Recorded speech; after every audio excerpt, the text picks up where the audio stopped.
fois qu'on est bien d'accord sur les matériaux, sur le type de plantation, sur le traitement des réseaux, ça a permis finalement, sur un APS, AVP global, d'avoir en gros un montant de travaux général, de voir comment on le ventile pour passer en phase opérationnelle.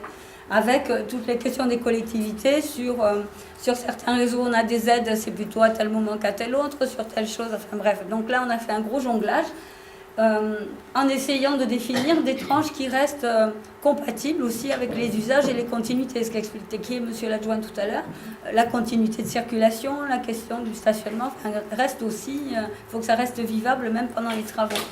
Donc un phasage qui a permis de définir finalement un travail en 2 temps.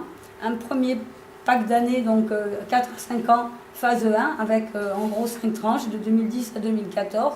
Et puis la phase 2, qu'on a démarré il y a 2 ans, donc qui elle aussi a un certain nombre de tranches et qui nous emmène en gros à 2020. Avec cet enjeu qui est de se dire, il faut assurer une continuité. Alors, une continuité d'équipe pour la maîtrise d'œuvre, mais dans la réalisation. Donc comment on va faire pour l'appel d'offres? On va consulter sur quelque chose de global, parce que l'enjeu, il est d'avoir une continuité d'entreprise et de savoir-faire.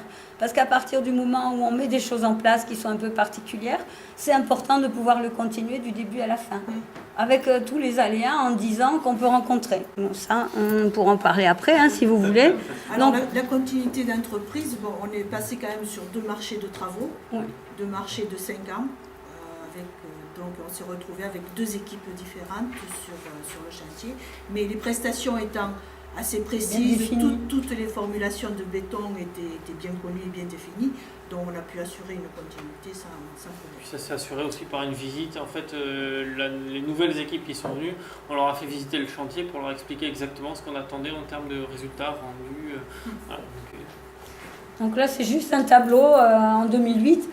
Qui a permis à un moment donné, c'est pour montrer juste la gymnastique qu'on a faite d'équilibre, parce que pour la collectivité, c'était dire, nous on investit en gros 400 000 € par an, donc il faut que les tranches soient fonctionnelles, qu'elles soient capables de résoudre les problèmes qu'on a à résoudre dans le bon timing, et qu'en même temps on ne dépasse pas notre enveloppe. Donc on a vraiment fait un jeu de taquin, enfin ça c'était très sportif quand même, pour arriver à définir des équilibres globaux.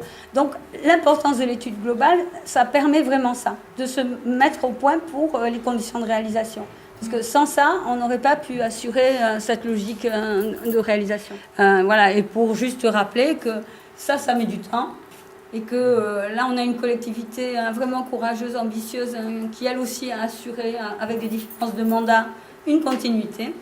Et ça c'est très important, parce que nous on a changé, eux ils ont changé, mais ça a continué quand même. Donc voilà, les entreprises ont bougé aussi, et ça a continué quand même, et on essaie d'assurer la qualité globale. Après,